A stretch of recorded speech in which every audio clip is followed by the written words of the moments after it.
Welcome to Whiskey Cast, cask strength conversation featuring news and interviews from the world of whiskey. I'm Mark Gillespie, and this is episode number 990 for February 5th, 2023. Coming up in a few minutes.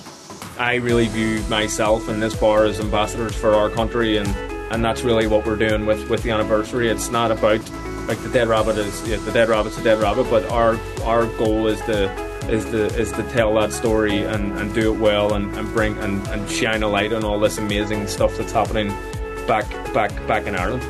It's hard to believe the Dead Rabbit in New York City is only 10 years old.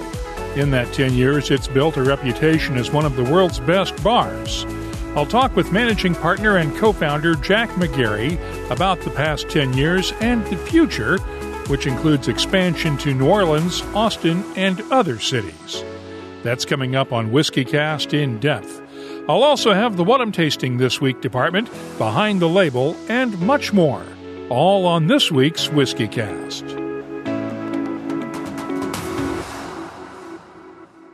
And now, a message from Robin Redbreast. A thoughtful gift is hard work. What you need is a go-to multi-purpose gift for all occasions. A bottle of Redbreast can say, "Enjoy every minute, they grow up so fast." Oh. And equally nails, "Apologies for the back pain, I should have just hired a moving company." Proud sponsor of Whiskey Cast. Redbreast. Pass it on. Hey friends, Gabriel Cardarella here again with Dewar's Scotch Whiskey, and I have to say, Dewar's French Cask Smooth is a double-aged masterpiece, finished in apple brandy cask from Normandy to be unlike anything you've tried before. More in a bit. Let's get started with the news. It's brought to you by the Dalmore. Diageo is looking to expand its Cluny Bond warehousing complex in Scotland. It's already one of the largest in Europe, with 42 warehouses currently in use and another 4 currently being built.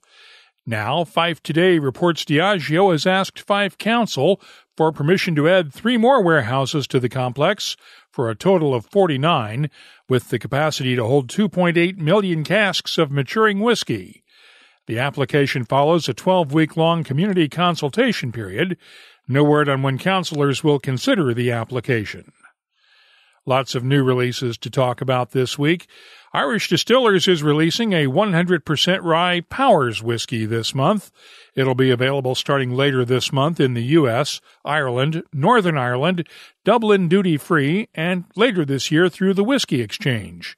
The recommended retail price is $32 a bottle. Heaven Hill will release the latest edition in its Heritage Collection range on March 1st. It's a 20-year-old corn whiskey distilled in October of 2002 and could have been a bottled-in-bond whiskey, except that they chose to bottle it at cask strength 57.5% ABV. It'll carry a recommended retail price of $289.99 in the U.S. Elixir Distillers has revamped its Elements of Islay range of blended malts with 3 permanent expressions. Elements of Islay Bourbon is matured in first fill and refill bourbon barrels, while Elements of Islay Sherry is matured in, you guessed it, sherry casks. Elements of Islay Edit brings together 2 single malts aged in bourbon and sherry casks. Pricing ranges from £44.95 for Edit to £64.95 for the sherry version. There's no word yet on U.S. pricing. Sagamore Spirit is out with a new 8-year-old rye. It's a sequel to the 2021 release and will be available nationwide with a suggested retail price of $79.99 a bottle. And finally, Atlanta's oldest craft distillery has been sold. Short Barrel Bourbon has acquired the Old Fourth Distillery and all of its liquid assets. The previous owners let the lease expire on their former distillery. Short Barrel plans to open a new facility in the Atlanta suburbs to house both Short Barrel and Old Fourth operations. You can keep up on the latest whiskey news all week long at whiskycast.com and on our social media timelines. The news is brought to you by the Dalmore. Hello, Richard Patterson here, Master Distiller, Master Blender for the Dalmore.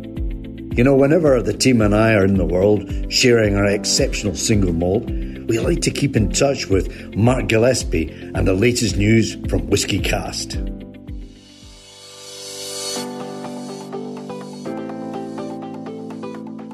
Time now for the Whiskey Cast calendar of events. The Whiskey Global is this coming Saturday night in Vancouver, British Columbia. The Vienna Whiskey Convention is on the 17th and 18th in Vienna, Austria, along with Whiskey Wonderland 2023 that same weekend in Hammond, Ontario, and the New Mexico Spirits Showcase in Red River, New Mexico.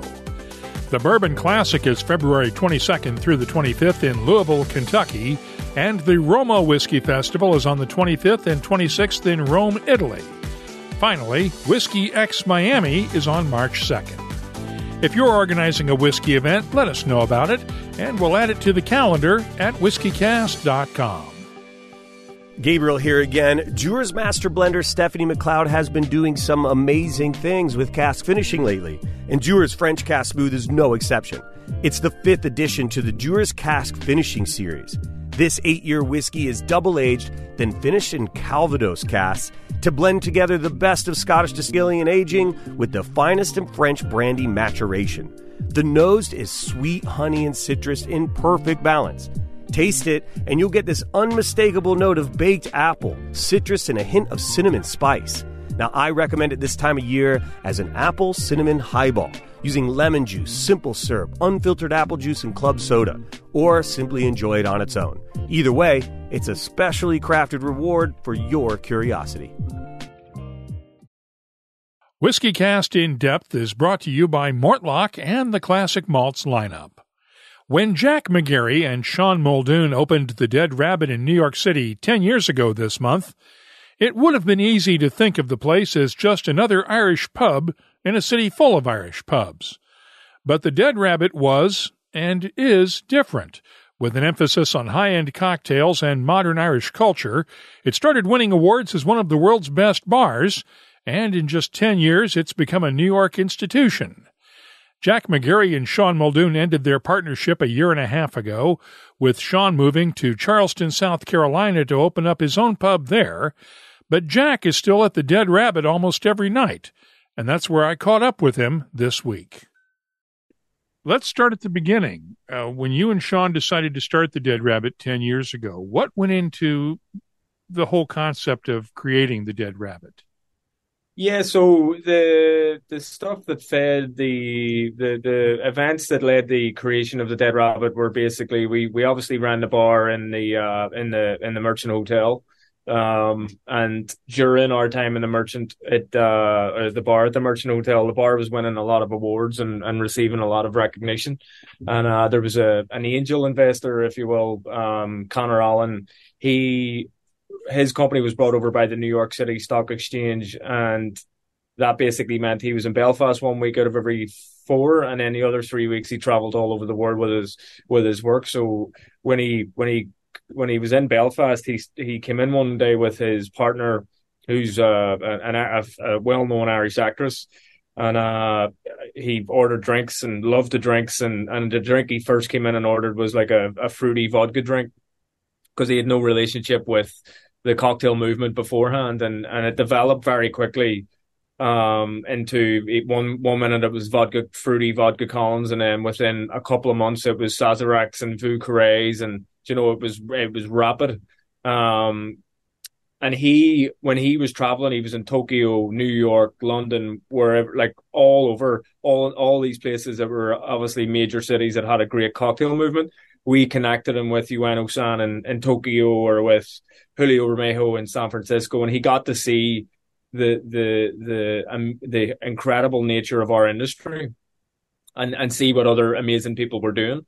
And he really, with all of that sort of broader aperture, he really liked what we did in Belfast. And his whole thing was like, if you're doing this in Belfast and you're winning the world's best bar in Belfast and this type of stuff, bring it to New York. Like bring the best your best versions of yourselves, and put yourselves in the most competitive city and country in the world. And we thought that was great. And the one thing he said was, do not build a bar that's going to be here today and gone tomorrow. Build something that has legs and something that can potentially become an institution. And that's what really precipitated our focus on bringing together our two loves, which were high-end cocktail bars, obviously with our relationship with the Merchant, but bringing that into the tent of an Irish pub, because back then that's when you had Milk and Honey, you had PDT, you had Death and Company that were riding a wave of this like prohibition, lots of rules, lots of not like pretension and that type of thing, where we wanted to. And in the Merchant, there was these grand stairs walking up to the bar in the cocktail bar, and the regular Belfast people, that may as well have been, those stairs may as well have represented Mount Everest in terms of like high pretentious the space felt. So we wanted to sort of democratize the cocktail, like world class cocktails, because it was world class cocktails at that point weren't symbiotic with accessible venues. So we wanted to bring an Irish pub and a cocktail bar together. And that's when we started looking at the store, like how you can't just open a cocktail bar in a pub and for it not to make any contextual sense. So that's when we started looking at history. We knew that there was a million Irish immigrants that arrived to America post the famine. And then very in and around that time, you had the birth of the cocktail movement, or the first golden age of the cocktail movement as we know it, with the likes of Shed Sterling, Orzimus Willard, and Jerry Thomas, obviously, and Harry Johnson. So we knew that those two things were close together. And when we started looking into it with our site, basically Water Street was full of these McSorley's type bars, like Spit and Sawdust, Ale, immigrant-driven pubs and saloons. So you had the working class taverns and pubs of that era, and coexisting with that on Lower Broadway. So you have Water Street here, and then Lower Broadway going up this way.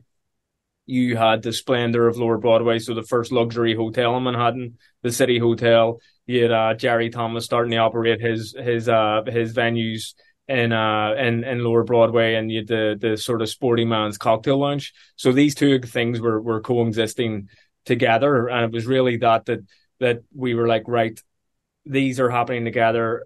How can we bring these two together? And that's where the Dead Rabbit Gang came into place. And actually, more specifically, a gentleman called, or I don't know how much of a gentleman he was, to be honest, but John Morrissey, he arrived here as an immigrant, moved to Troy and Quebec, but he ultimately came down to New York when he was 18, and he started working in the sort of Tammany rackets and that type of stuff, and then he became a leader, or an enforcer for the Dead Rabbits, and a leader of the Dead Rabbit Gang, and he ended up transcending, and he made money off the back of the gold rush. It was a 49er, and he came back to New York, started opening bars with Jerry Thomas, and then founded Saratoga Racetrack amongst other things. So he sort of he brought the working man's, or the working person's pub together with the high, like he transcended both of those paradigms. So that's where we really wanted to celebrate with the Dead Rabbit. And obviously the name that we wanted for the bar,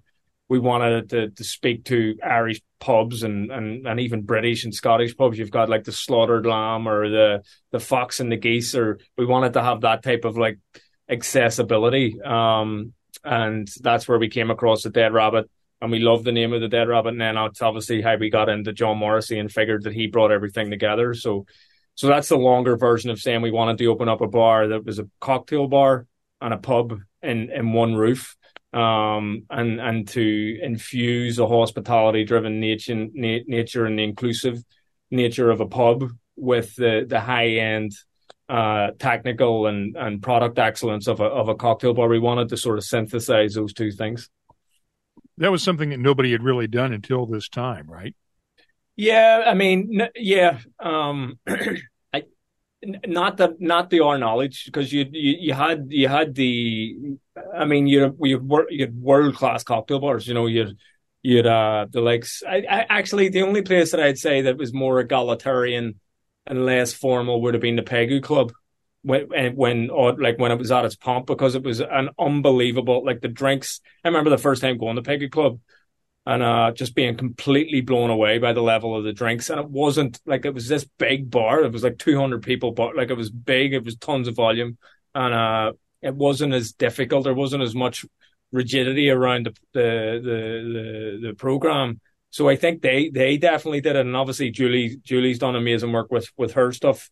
And it's less formal, but definitely the leading edge of the industry on the back end of the naughties, if you will, was regimented, rigid, highly rules oriented speakeasies, and dark, and it was like you had to know somebody, or you had to be like one of us to get a great experience. If you were the normal person, you were looked. It was an ambivalence towards customers at that point, where our whole thing with opening up Dead Rabbit is, and we actually struggled with this when we first opened, because we hired a bunch of like world class bartenders, but you could clearly see there was a delineation between the way that like cocktail bartenders look after cocktail industry people versus how they treat normal people. And my whole thing is like everybody has to get that level of excellence. And listen, it's not that that's attainable, because you're going to fall short sometimes. But even if you're shooting for that, more often than not, you're going to deliver that and make sure that the Joe Blogs coming off the street, or even the Connor Allen, the guy that brought us over here, if he had come into the merchant and we were ambivalent to him and be like, oh, I want a vodka Collins with fruit, we wouldn't have had this opportunity to come to Dead Rabbit. So that's really our whole ethos: is cocktails are not just for the elite or for sophisticated customers, or for everybody, and making everything as inclusive, hospitality oriented as possible. Give me some of the harder parts of running a bar in New York City.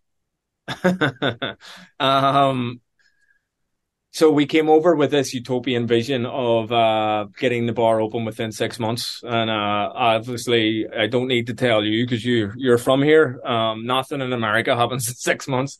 And everything, particularly in New York, I don't know if it's just a New York thing or an East Coast thing, or whether it's just an American thing, but from coming here, everything felt hard. Getting a phone and a contract, because we didn't have credit rating, was hard. Dealing with these with brand ambassadors and the new regulatory environments, everything was difficult. Nothing came easy, and we really had to. Thankfully, the bar took years to get open as opposed to months, because that afforded us the time to really get to know everything. But even opening the bar, it was just fraught with difficulty, and getting it open, it was fraught with difficulty, and like everybody now looks at Dead Rabbit like, oh, it's such a success and all that type of stuff. 6 months into us opening, we had to take one of our partners had to put $50,000 in for cash flow, because more money was going out than it was coming in.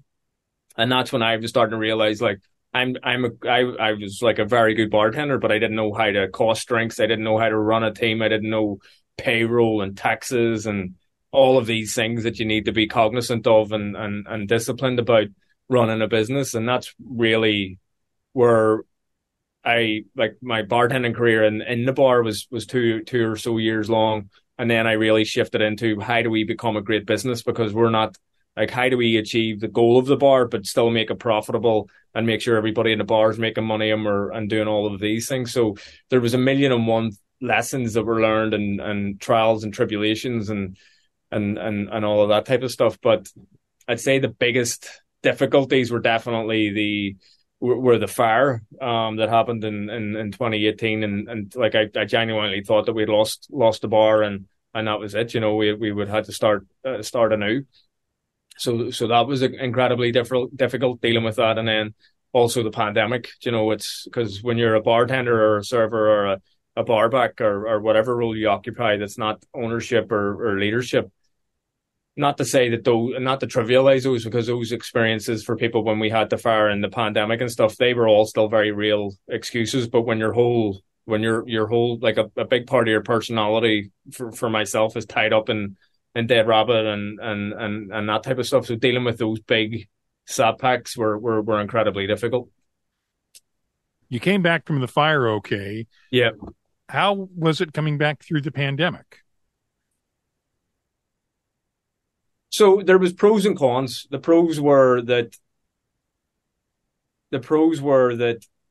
we had time to really assess everything. When you're so busy and doing so, like we were doing so well, and we were on the cusp of having our best year, it's easy to just keep moving forward. Like, there's an element of hubris that sets into place. There's an element of, like, things are grand, that we don't really need to do anything. And you're afraid to make difficult decisions because people are used to things in a certain way and that type of stuff. But when the pandemic happened, everything stopped.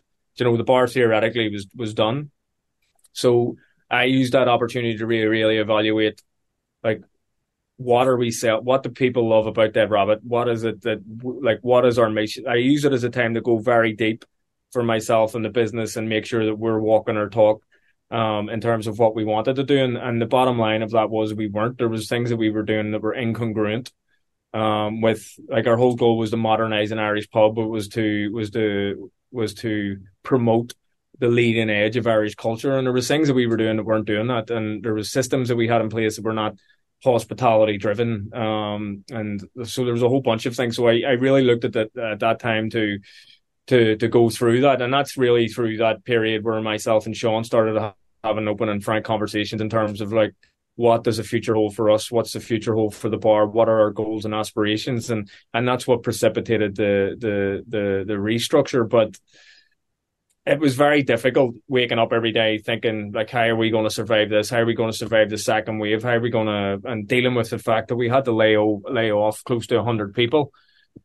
the week after the pandemic hit, because that's obviously when we all started to become aware that this wasn't going to be a week or two long thing. So those were real gut punches, and the gut punch of like ending a 15-year partnership was difficult. It's difficult.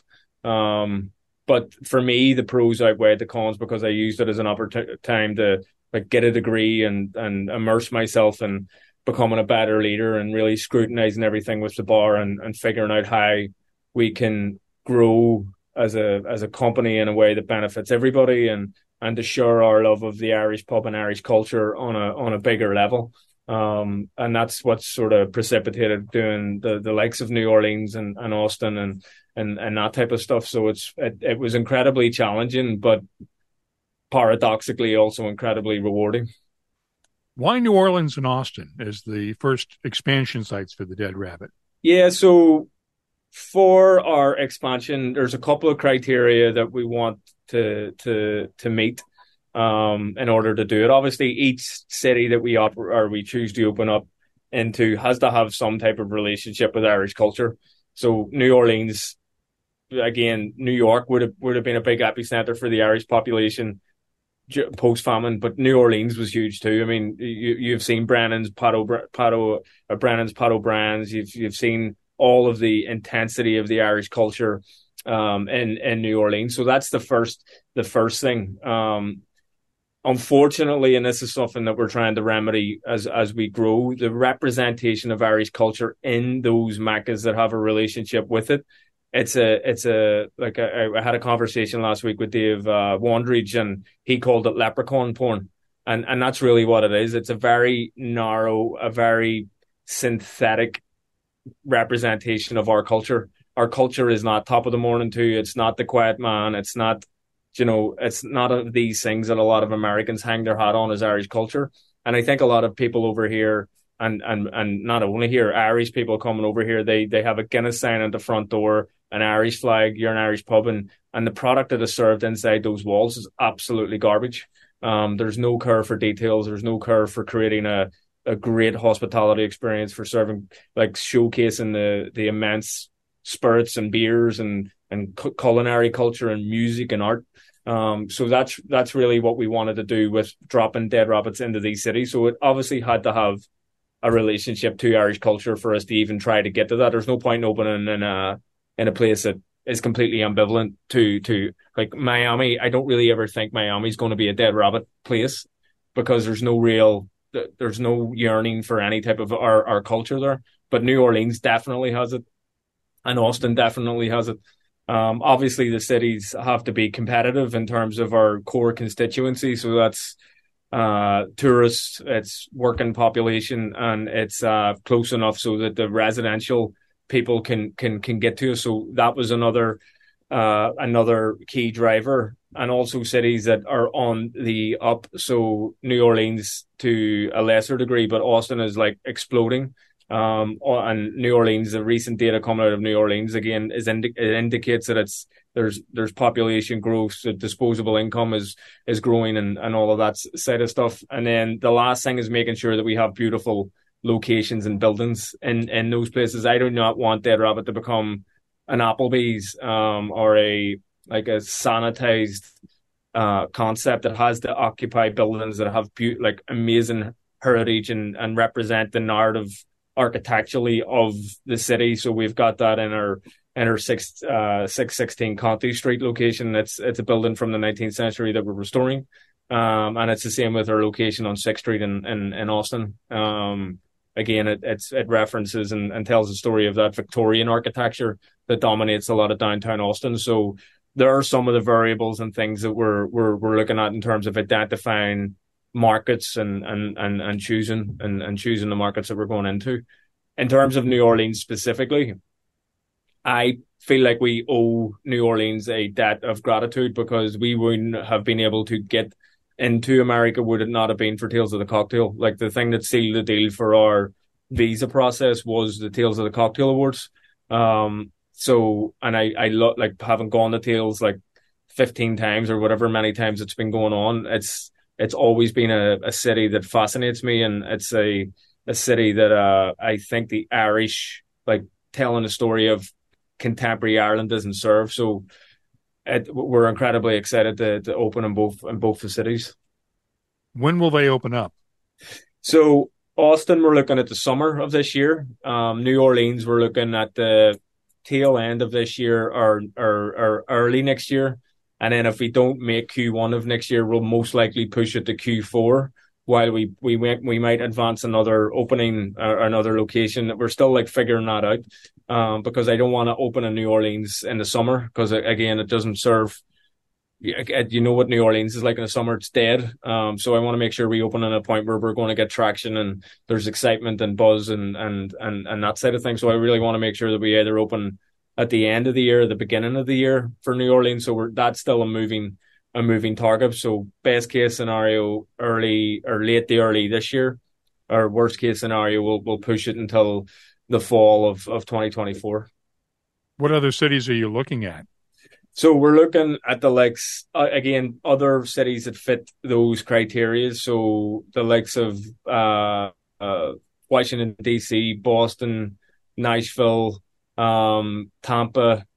Like we're not like we're surveying broadly, and then we're going to, like, say it has all the other criteria, but we find an amazing building in one city, then we're going to go and attack that city right away. So we were presented with an opportunity in DC.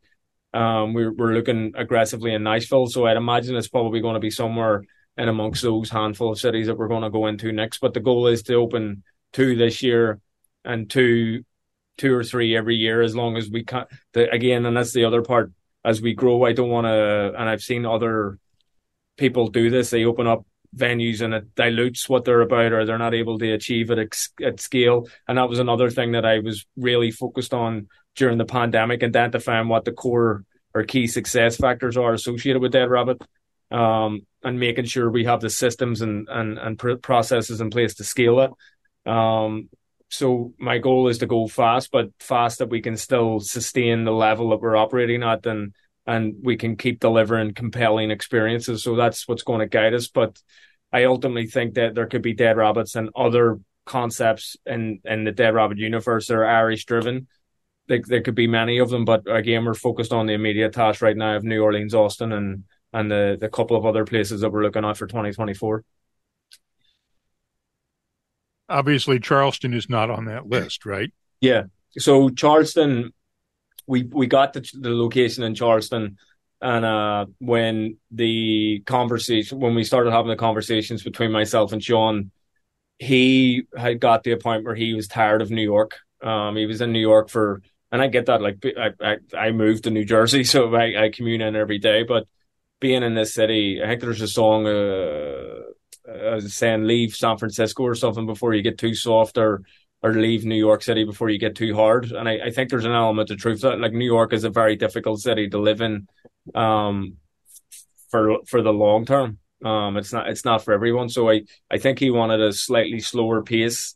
And Sean's fascination is with the Ireland, the historic nature of Ireland, where my focus is on the Ireland of today, like the musicians, the artists, the paradigm challenging people and pioneers in Ireland right now that are challenging those misconceptions and that side of things. So once we started working through that, he really wanted to go to Charleston and do this different type of an Irish pub, or like an Irish pub meets a Southern diner, or like that's basically what he wants to do. So it just came down to the decision of like, right, you do that. We're going to cut Charleston from the plan, and you do your venue, and then we're going to go ahead and scale Dead Rabbit. So it ended in a really it ended in a way that I think it's rare in these conversations that everybody walks away feeling good, and that's what was accomplished with this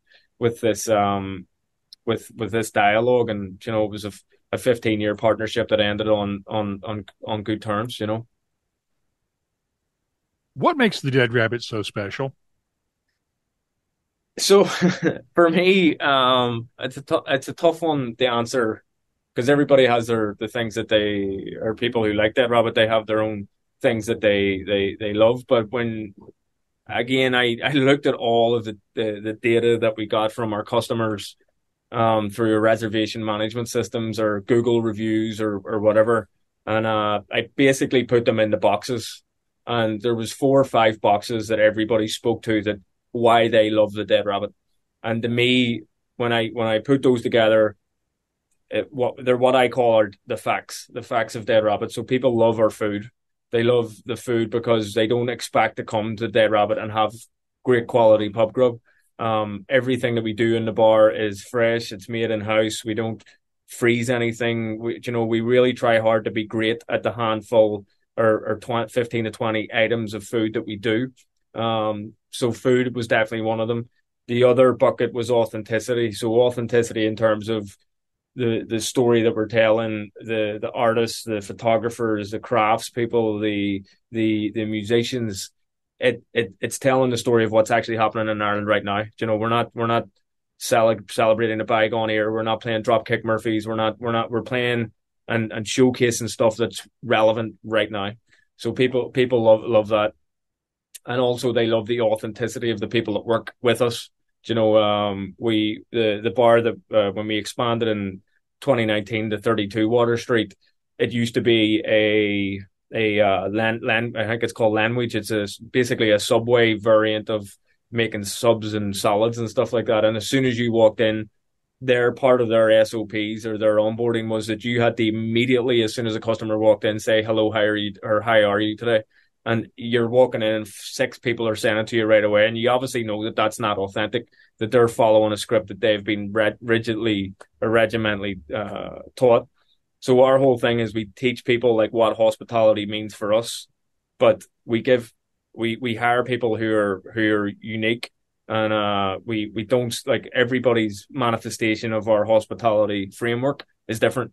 And I like that it's different because we don't want a homogenized experience. We want it to be like, we want each bar to tell the story of where the city's from. Like New York has a swagger, it has an attitude, it has all of those things, and obviously it still has to be congruent with hospitality. But we have a Puerto Rican bartender behind the bar in the top room today who, like, she's real. She is who she is, and that transcends every person that works in the bar. So they love that.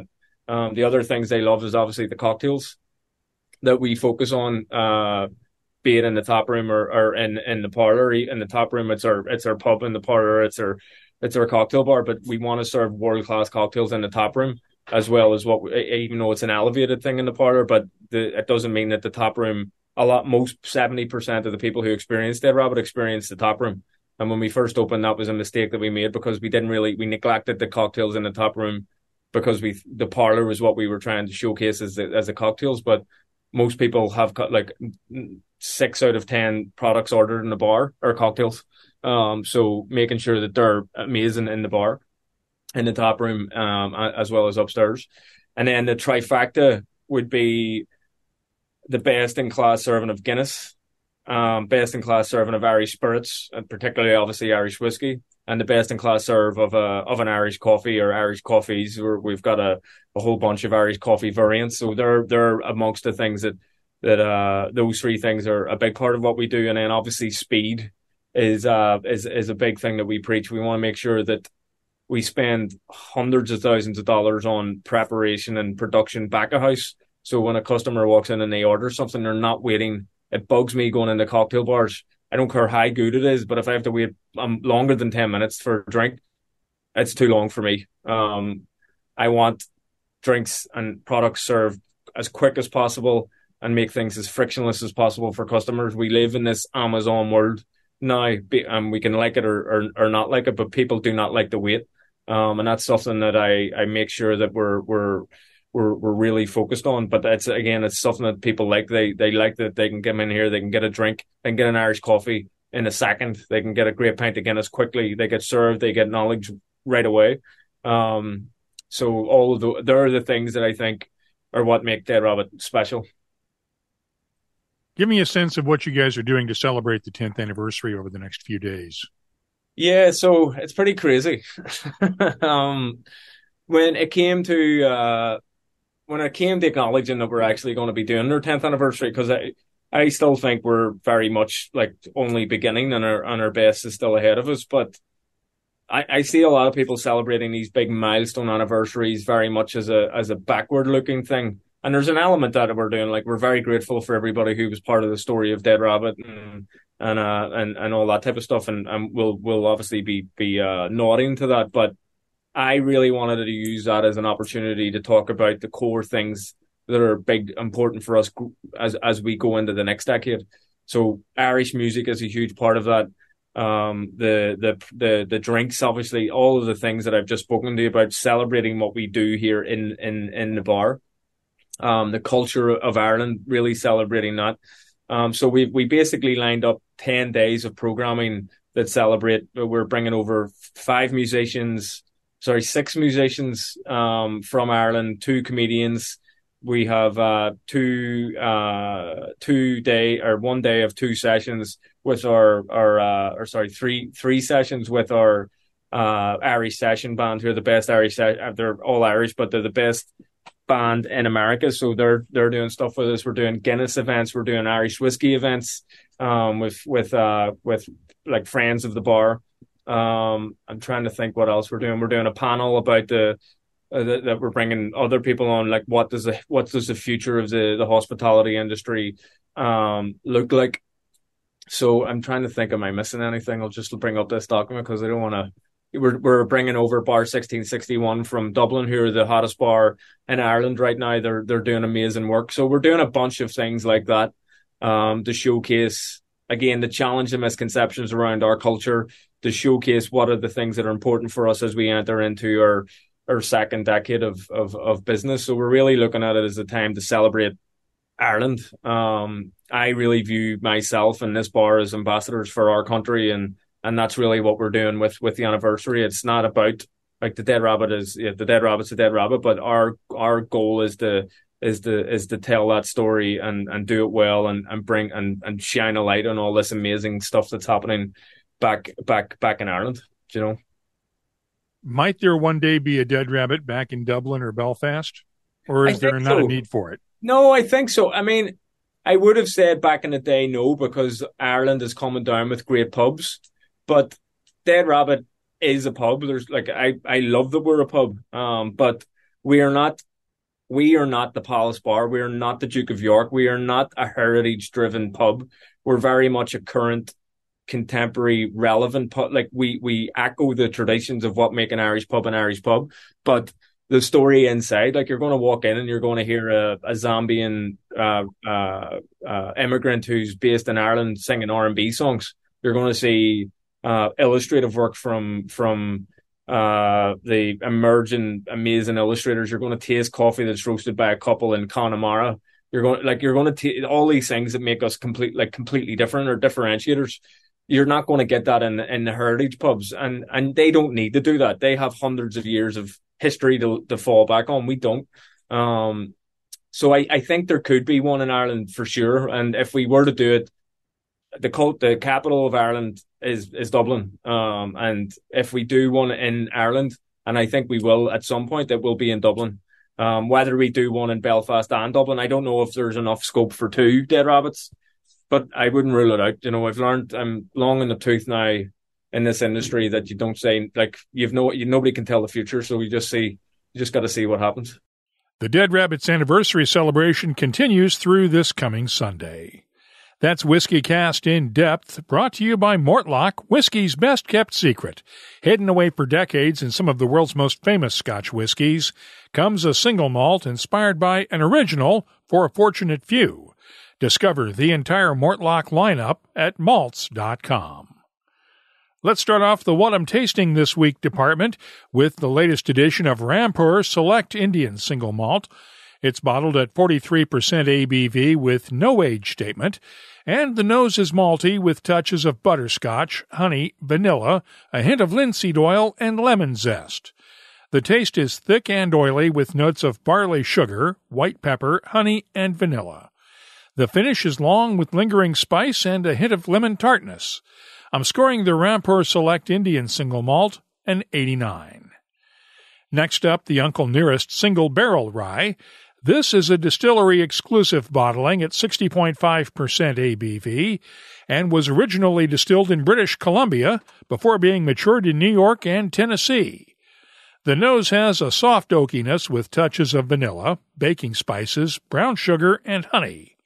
The taste starts off with a touch of cherries, then turns spicy with a burst of clove and cinnamon that fades slowly to reveal a soft oakiness, vanilla, and a hint of molasses. The finish is long and subtle with lingering spices, molasses, and vanilla. I'm scoring the Uncle Nearest Single Barrel Rye a 92. Finally, let's look at Hard Truth Distilling's Malted Rye Sweet Mash Rye Whiskey. It's a straight rye bottled at 56.1% ABV. The nose has baking spices, tobacco, molasses, and hints of maple syrup and butterscotch. The taste is full of fresh fruits, blackberry jam, baking spices, black pepper, and hints of vanilla and oak. The finish is nice and long with lingering spices and dried fruits. And I'm scoring the Hard Truth Distilling Malted Rye Sweet Mash Rye Whiskey a 93. I'll be adding these tasting notes to our searchable list of more than 3,400 different whiskeys from all over the world. Check it out this week at whiskycast.com. And now, a message from Robin Redbreast. Kentucky and Ireland have plenty in common. Two homes of horse racing. Bluegrass music is said to have Irish roots. Okay, it's not the longest list, but the Redbreast Kentucky Oak Edition only strengthens the bond. Finished in sustainably sourced Kentucky oak for a captivating nose and round taste. I see a triple crown in this thoroughbred's future. Proud sponsor of Whiskey Cast. Redbreast. Pass it on. Let's open up the inbox now for Your Voice, presented by Scarabus Isla Single Malt Scotch Whiskey.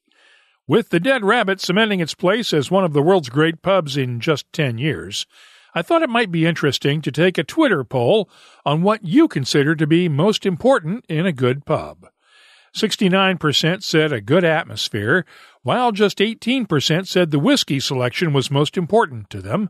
Location came in third at 7%, and just 6% said it was most important to have a knowledgeable staff. At Doers and Water put it simply, it's just got to feel right. Feng Shui? From Brad at Ultima 122412, they're all really important, but I guess first is having some good choices. I'm not going to hang out in a pub with hardly nothing to choose from.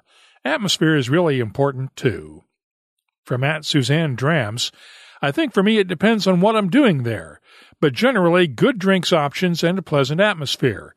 It really adds to the experience if I don't have to ask for a brandy glass each time to get a decent tasting glass. Always nice with more knowledgeable staff, too.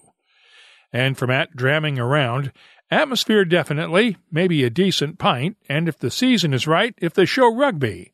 For the whiskey choices, I'd just stay home. That's how I see it, too. And from Elias Saud, I generally know what I want to order, and I know more about whiskey and other spirits than most bartenders I've encountered. Thanks to everyone who took part in our unscientific poll and shared their opinions with us. If there is something you'd like to share with whiskey lovers around the world, you can look for me on social media. Just check for WhiskeyCast on Twitter, Facebook, and Instagram, or just email me. The address is comments@whiskycast.com. Your Voice is presented by Scarabus, the Islay single malt from Hunter Lang & Company that celebrates all of Islay's natural gifts in one bottle. Only those who seek shall find Scarabus. Start your search today at hunterlang.com. Let's close out the show now with Behind the Label, our look at the history, science, and people who make whiskey unique. It's brought to you by Writer's Tears. Got this email the other day from Michael Barris. Can you help reduce the confusion on peat and smoke in Scotch? I see postings suggesting that a Scotch can be peaty but not smoky. However, the only way peat impacts Scotch is when it is burned to slow or stop the germination of the barley during malting. A Scotch drinker can only taste the peat smoke. Or am I wrong? Is there some other way peat impacts Scotch? Do the distillers throw a block of peat into each cask for extra flavor? With a wink. Now, Michael is kidding on that last point, but he does bring up a good question. What's the difference between peat and smoke? I went to an expert for the answer, Lochley Distillery production manager John Campbell, who, of course, was the manager at Lafroig Distillery for many years, and certainly knows his peat. Here's what John had to say in an email. Peat smoke in Scotland is only derived from malted barley or a cask if it has previously held peated single malt whiskey in it. Whether a whiskey is described as peaty/smoky, flavors will mainly be derived from the peat source used to flavor the malted barley. Peat from different regions of Scotland can have very different geographical base layers. Example, Islay has a seaweed-based layer. Highland is wood based from the old Caledonian forest. Peat from these regions will in turn burn differently due to having different ingredients, and this will produce different amounts of each of the 6 smoke flavor compounds that make a total phenol package. This is why all peated whiskey can be separated by describing it as either peaty or smoky. Thanks for the explanation, John. Michael, I hope that clears things up. If you have something you'd like us to look at on an upcoming episode, just use the contact form at whiskycast.com to get in touch with us. Behind the Label is brought to you by Writer's Tears. Writer's Tears Copper Pot, an 18th century style of premium Irish whiskey, blended from single pot still and single malt. Like yourself, it's one of life's treasured rarities, and what's rare is wonderful. Writer's Tears Copper Pot. That's all for this edition of WhiskeyCast. You'll find links for the stories in this episode in our show notes at whiskycast.com. That's also where you'll find the latest whiskey news, my tasting notes, the calendar of events, the whiskey photo of the week, and of course a complete archive of all of our past episodes going all the way back to 2005. Get in touch with us on Twitter, Instagram, and Facebook at WhiskeyCast. The email address is comments@whiskycast.com. Friends, it's me again, reminding you to try Dewar's French Cask Smooth Blended Scotch Whiskey. The best of 2 cultures and traditions in one beautiful bottle. Please drink responsibly. And now, a message from Robin Redbreast. Ever go out drinking with a peacock? Always the same. Few too many, tail feathers come out, drinks get knocked over, bartender's not happy, night's over before it started. All I'm saying is, don't be the peacock in your group. Proud sponsor of WhiskeyCast. Redbreast. Pass it on.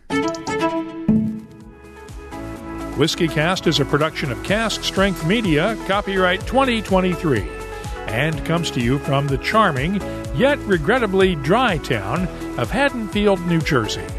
I'm Mark Gillespie, reminding you that when you drink, please drink responsibly. Thanks for listening.